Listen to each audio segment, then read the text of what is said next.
Kakampi ng bayan. Kasangga ng masa. Kapanalig ng batas at hustisya. Attorney Danny Con. Abogado de Campanilla. Magandang gabi po sa lahat ng ating mga televiewers sa Signal 101, sa TV, UP, at syempre YouTube at Facebook. Sana po ay nasa mabuti kayong kalagayan at sana po ay mapayapa ang ating gabi. Magandang gabi po, ako inyong Mare ng Bayan, Mare Yao. Kasama natin ngayong gabi, walang iba, ang ating abogada de Campanilla, Attorney PG Galang. Good evening, Attorney. Good evening sa lahat ng mga nanonood sa atin ngayon. Pagpasensyahan nyo na ang boses ko po. Okay lang yan. Ang tawag dyan, bedroom voice. Husky. Galing sakit eh. Pero magaling na ako ngayon. Magaling na. Okay. Wala ka ng virus. Wala na akong virus. Okay, sige. Yan ang importante ha. Dapat walang virus. Dahil alam mo, habang papalapit tayo ng papalapit ng Pasko, talagang malamig na ang panahon. Di ba? Totoo. Actually, ang sarap. Medyo malamig, ano. Totoo. Wag lang bagyo. Wag naman. Wag lang bagyo. Tapos na tayo lindol, bagyo naman, ulit-ulit. Never ending ang problema ng Pilipinas sa ganyan. Pero kasi, hindi. Diba? Gawin nating positibo yan, di ba, Attorney? Parang ano nga, di ba, parang di ba sabi nila August yung start ng Pasko, ng Pasko natin, di ba? Correct. Pero parang na-pause ng konti, dala dami nating mga issues na hinaharap. Pero sana, huwag kalimutan yung mga issues, sana na yan sa... Oo naman. Pero sana ay magsimula na nga ang Pasko. That's true. Hindi natin makakalimutan ng mga issues tungkol sa katiwalian, tungkol sa pagsasamantala ng pera ng bayan, tungkol sa... Kasi yung flood control, isa lang yan eh. Marami pa eh. Madami pa. So, unfortunately, madami yes, pa. Ang dami pa, di ba? Kaya magandang imulat natin ang ating mga mata sa tama at mali. At hindi porke lahat ginagawa ay pwede na tayo makisawsaw at gumawa rin ng mali. Ay, ako nainis ako doon sa dahil lang yun. Yung pag sinasabi na, bakit si gano'n, ginawa naman niya yun, okay lang. Oo. Tingnan mo nga. Hindi naman ibig sabihin na merong gumawa at hindi napansin ay tama yung ginagawa. Correct. Huwag tayo makikisawsaw sa mali.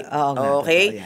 So dahil dyan, eto na ang mga tamang sagot ni Attorney PG na magbibigay linaw sa inyo at magbibigay gabay sa bawat isa.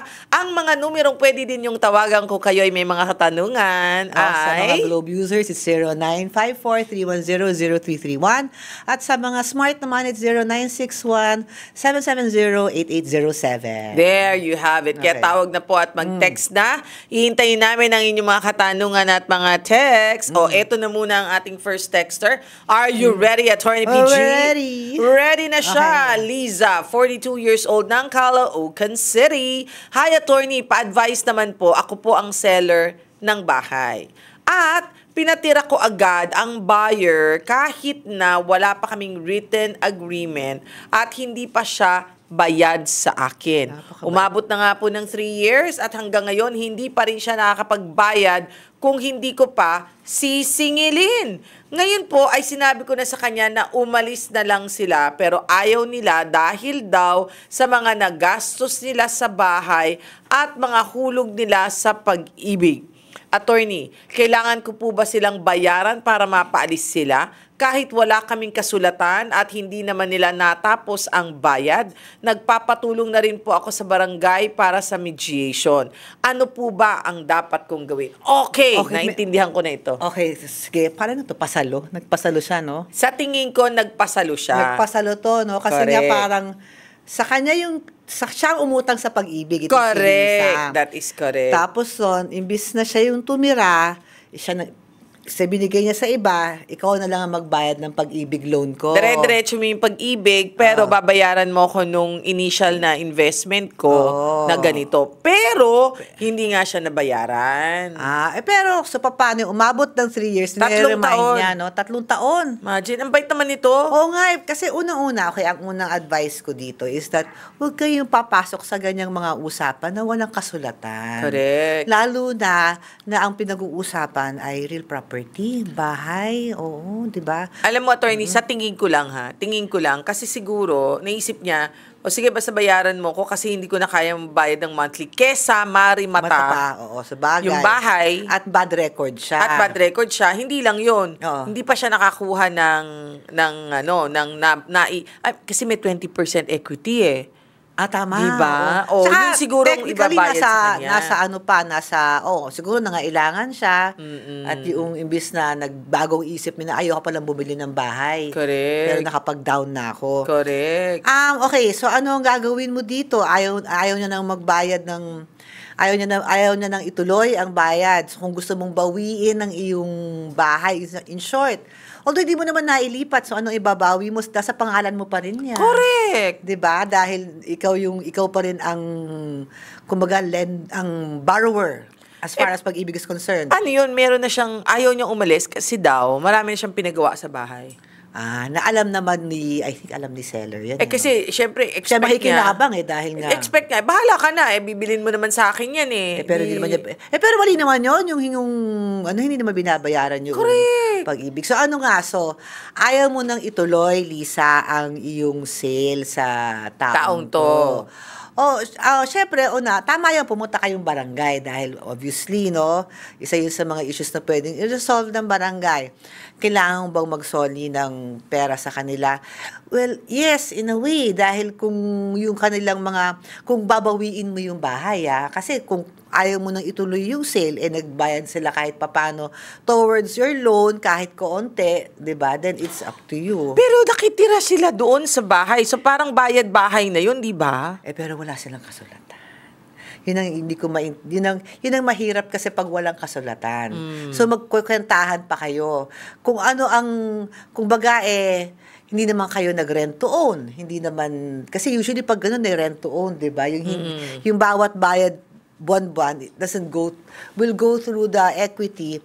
After a while, merong balloon payment, di ba? Pero ito parang, unless wala kayong kasulatan, kailangan mong mag-isoli. Ang pwedeng mga lang mabawasan is yun na nga, tama ka, Mari, is yung rental. Oo, di ba? Pero saan nyo masisettle yan? Sa barangay na lang siguro. Correct, rentals lang. Pag-usapan nyo na lang yan na, sige, kung hindi nyo na kaya, umalis na lang kayo.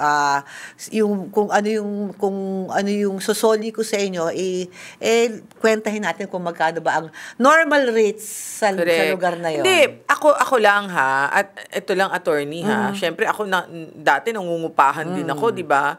So, kung anong sinasabi kunwari, nagre-renta ko, wala naman talaga silang kasulatan. Wala talaga, di ba? So, sa akin, sige, pinatira na kita dito. Okay, yan na yung bayad mo sa renta. Kung anong pinagawa mo dyan, hindi mo na makukuha kasi na ganun sa rental, di ba? Ganun naman talaga. Okay, ang sa lease naman kasi, under a normal lease agreement. Yes, that's correct. Under a normal lease agreement, a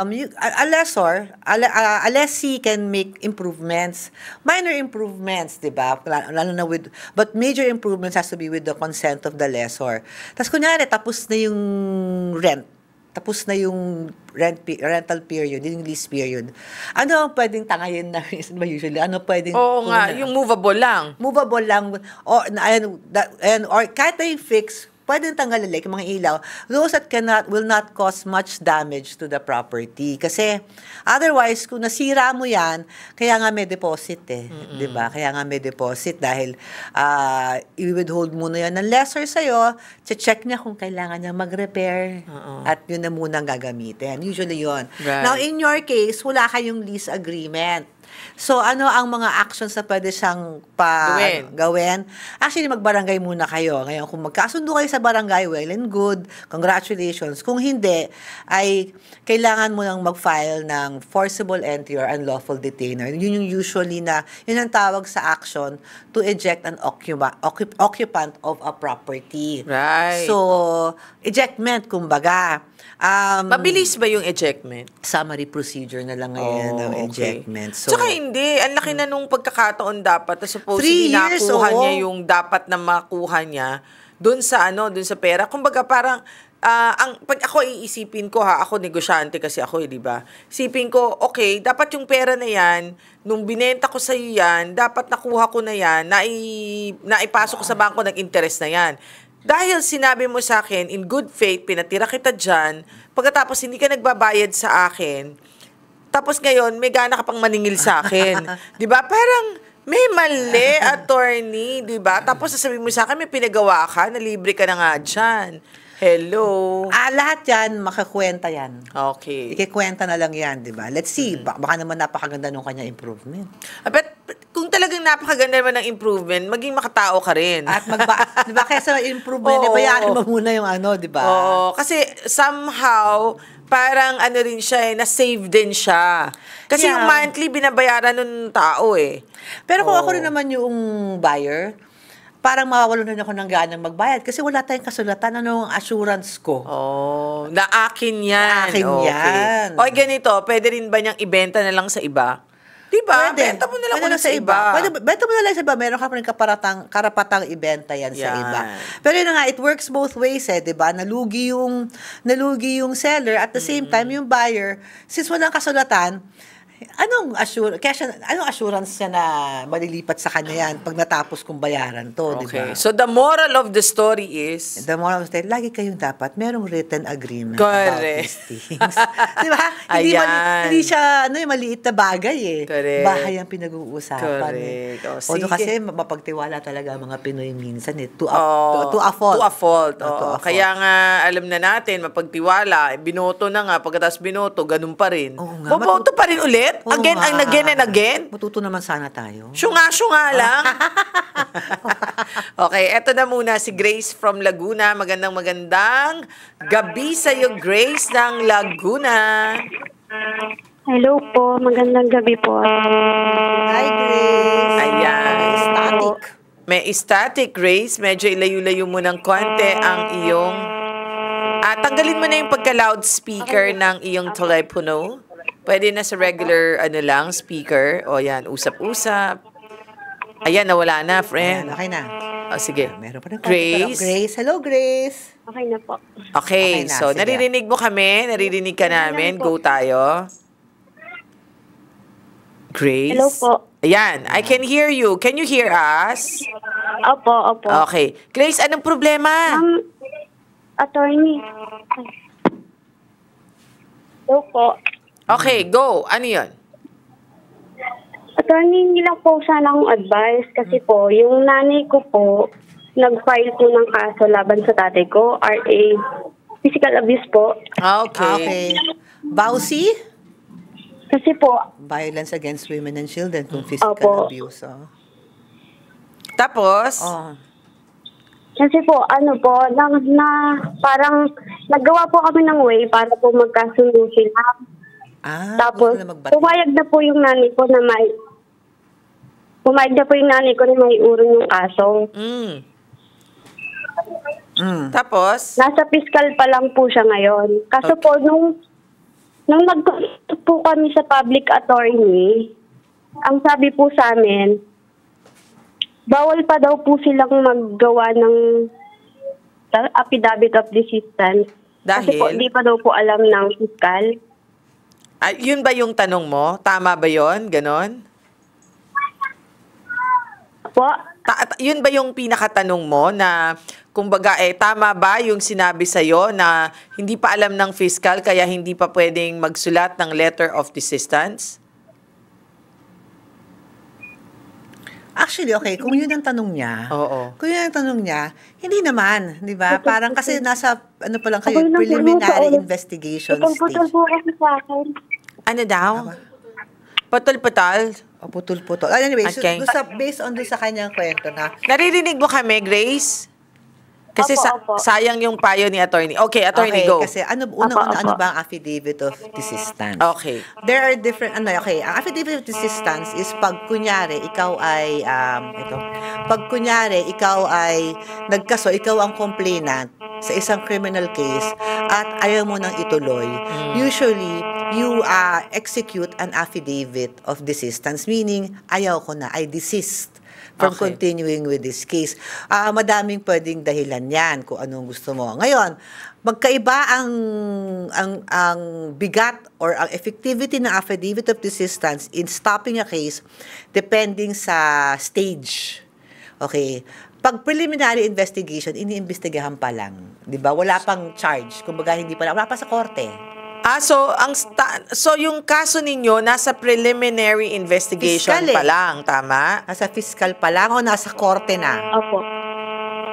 Sa fiscal pa lang. Fiscal. Okay. O, pag fiscal pa, medyo mas maluwag ang rules for desisting. Kasi wala pa namang, hindi pa siya People of the Philippines versus. So anong gagawin nila? Dahil pumayag naman daw yung nanay niya, naiurong na yung demanda sa tatay niya. Okay, so ang mangyayari dyan is ganito.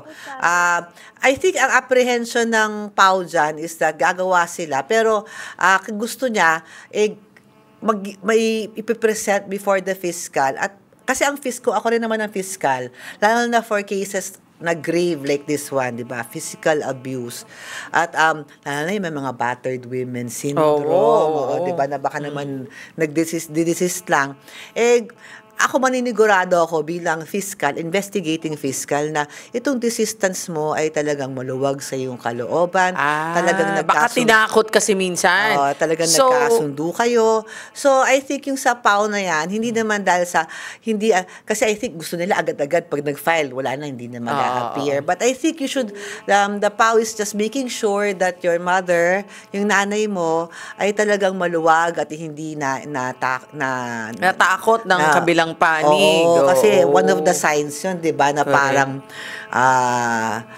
hindi ko sinasabing ito yung nangyayari sa mga magulang mo, no? Pero doon sa mga victims of abuse, di ba, meron siya lang cycle, di ba, na mangyayari yan, tapos papatawarin, ulit, ganyan. So, usually, sa mga fiscal, alam na nila yan, and they have to make sure that hindi yun ganun before they sign off on the desistance at itadrop na nga nila yung kaso. Okay. Actually, investigation. Ang sinasabi ko, pero pag kaso na yan, pag kaso na nasa korte na yan, whether nag-file ng affidavit of desistance pero it's already in court, it's the discretion of the judge to continue or not. And they can continue even without a private complainant. Ayun. Okay, naintindihan mo, Grace. So, in short na ngayon, Grace, okay lang hayaan mo na yan kasi baka yung fiscal talaga titingnan dahil marami nga daw pa ulit. Kaya titingnan niya kung talagang itong tatay mo ay nakailang ulit na at kung tinakot tong nanay mo na iurong yung kanyang demanda. Kaya hayaan mo na siya. Pero magpa-file din sila. Magpa-file rin yan. Kasi anong gagawin naman ng PAO kung talagang walang complainant? Walang complainant. Hindi na naman uusad ang kasong yan, di ba? Okay, na-gets mo, Grace? Grace? Nawala na siya. Sana narinig mo, Grace, kahit wala ka na sa line. Grace. Nawala na. Wala na. Anyway, Grace. Sabihan nyo naman si Grace, ha? Sabihan nyo, okay. Anyway, Grace, ayun. So, sana nga okay na yung mommy at daddy mo. At it was only one of those episodes ng magiging mag-asa. Peace, love. Pero ang sinabi mo kanina, attorney, so pag ito ay umakyat na pala ng korte, yes, criminal cases kasi is no longer, ang main complainant, hindi na yung private complainant. Kaya People of the Philippines. Exactly. Versus, ganyan. Lalo na kung kompleto na yung ebidensyang nakasubmit sa korte at hindi naman kailangan yung private complainant masyado para ma-convict. Minsan tutuloy yan ng tinutuloy ng mga judge. At ang mga fiscal. Even without the... Talaga? Kaya, hindi naman not always. More often than not, they will dismiss. But I'm saying na pag ito ay nasa korte na, hindi siya automatic na just because you filed an affidavit of desistance, the private complainant, that the case will be dismissed. Okay, yan. Kumbaga nasa kamay ng mga huwes. Yes, that's true. Ang iyong kapalaran, diba? Sige, eto na. Si Carla naman ay 27 years old ng Antipolo. Hi, attorney. Hihingi lang po sana ako ng advice sa kung ano ang pwede nating gawing next. Kasi po, nabasahan na po ng hatol ang tatay ko na, tatay ko ng 10 to 17 years na pagkakakulong. Ang sabi sa amin, pwede daw kaming mag-file ng appeal. Gusto ko lang po malaman kung ano ang mga susunod na hakbang at proseso na dapat naming gawin. For reference po, PAO po ang humawak ng kaso niya. Matagal na rin pong walang dumadalo mula sa kabilang panig sa mga hearing. Ano po ba ang dapat naming gawin para makapagsimula ng appeal?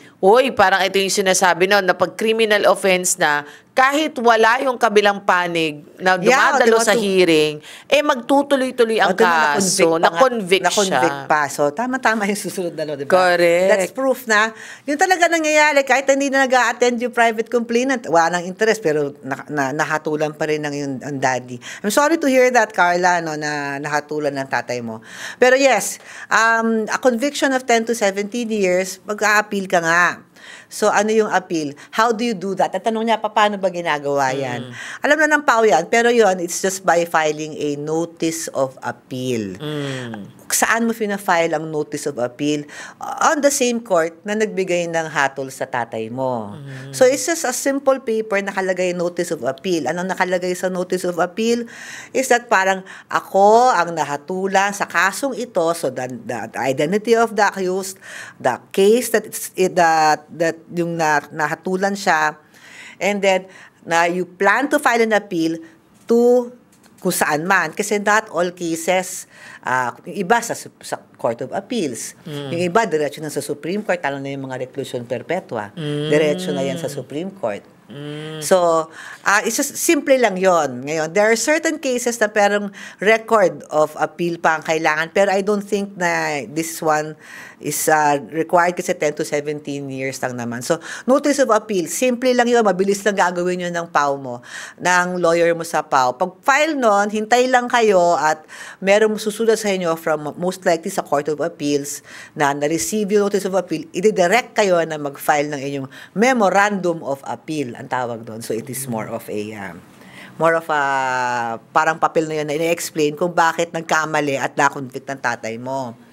So, grabe, 10 to 17 years, hindi konti, hindi mababa. So, malamang, pero hindi siya capital punishment. So, sa Court of Appeals siya.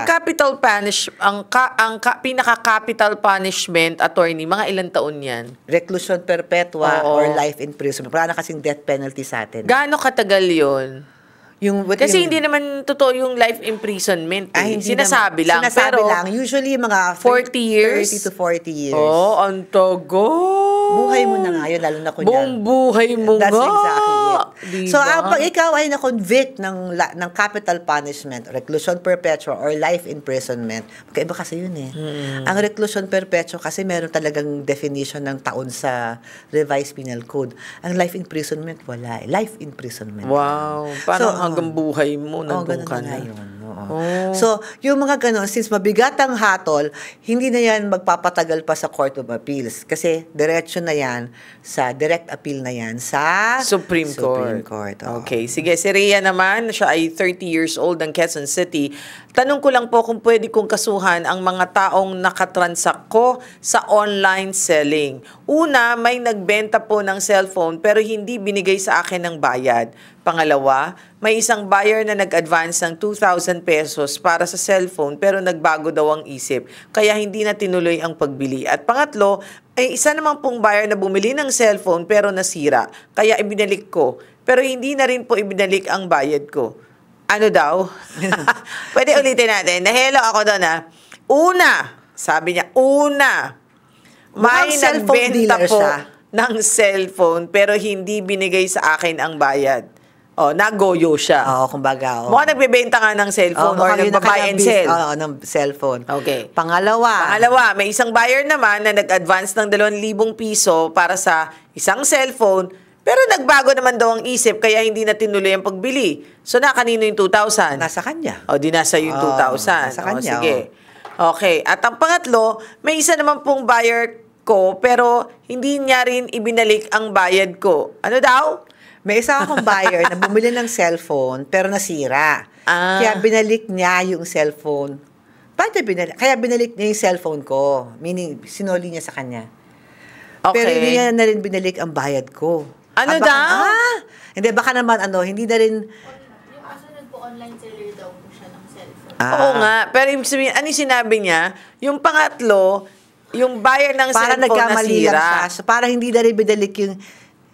Ano daw? Hindi ko naintindihan, friend. Oo nga. Anyway. Sige, yung 1 and 2 na lang ang sagutin natin, ha? Kasi, Hello na kami ba? Online seller po. Obviously, online seller. At halos isang taon na pong mula nang mangyari ito. 1 year na. 1 year. Pero hindi pa rin sila nagre-reply sa chat kahit nakikita kong active naman sila. So, kilala mo? Mukhang.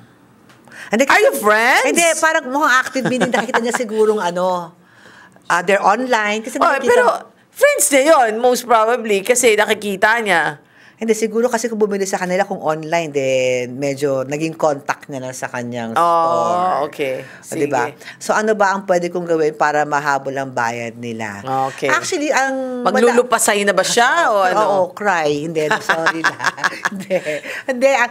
Actually, madami siyang madami siyang remedies pwede yang civil case, tas yung mga nag-transact na tinakbo nga lang, pwedeng estafa, di ba? Pero, hindi ko sinasuggest yun. Parang walang balik yun eh. Para lang sa cellphone. Huwag mo nang gawin yan. Ang gawin mo ay meron ngayon, di ba, yung Internet Transaction Act na ang DTI at saka joint with NTC ang namamahala at DICT namamahala sa mga ganitong mga klaseng transaction at administrative na lang at hindi na ikaw kailangan pumunta ng korte. Pero DTI, di ba usually ang pinoprotektahan nila consumer, siya seller? Pwede na rin yun. Kasi internet transaction Okay, I got it. It's a transaction. So, kasi nga, gusto ko dun sa Internet Transaction Act na yan, it recognizes the internet commerce. Kaya, di ba? Parang siguro, kahit ako, kalahati na ng aking mga purchases ay online. Okay, ayan. Diba? So, kailangan rin ng certain expertise in dealing with these kinds of transactions. That's why, tama-tama, internet transaction, I think, of 2023. Ayan. Okay, so may solusyon. May solusyon. Yun na lang ang iyong gamitin. So, pumunta ka ng DTI. At least, hindi ka maglulupasay, friend. Yes. Okay, sige. Meron naman palang paraan. Okay, anyway. Maraming salamat po sa pagsama nyo sa amin ngayong araw ng gabing ito. Yes. At sana naman ay patuloy kayong sumubaybay sa ating programa. Bago ang lahat, gusto kong batiin ang aking Papa Jimmy and Mama Trimming, and of course, babe, Marshall Angelico Castro. Magandang gabi. Uy, na-miss ko yun. Hi, babes! Nakiki-babes na siya. Nakiki-babes dumobla na. Hindi lang babe, S na. Babes. Dalawa kasi na. may babe rin naman ako. O kaya nga, dalawa na tayo. Dalawa na tayo. Dalawang babes. Magandang gabi po sa inyong lahat. Paalam na tayo, attorney? Yes. So, sa mga nag-text, nag-comment sa aming Facebook page, abangan nyo ang mga susunod nating episode. Baka ang mga tanong nyo, ang ating mapag-usapan. Ay, ako nagsabi nyo. Wow, nice. Sabi ko talaga, host na talaga si Attorney PJ. Pwede na ito isa lang sa Big Brother. Oo nga. Actually, nung napakaso natin yung usapan dito, pwede ba sa RuPaul? Sa Drag Race? Pwede. Okay. Well, anyway, sana po ay marami kayong natutunan. Hanggang sa muli po, ako inyong Mare ng Bayan at Attorney PG. Bye, everyone. Bye, everyone.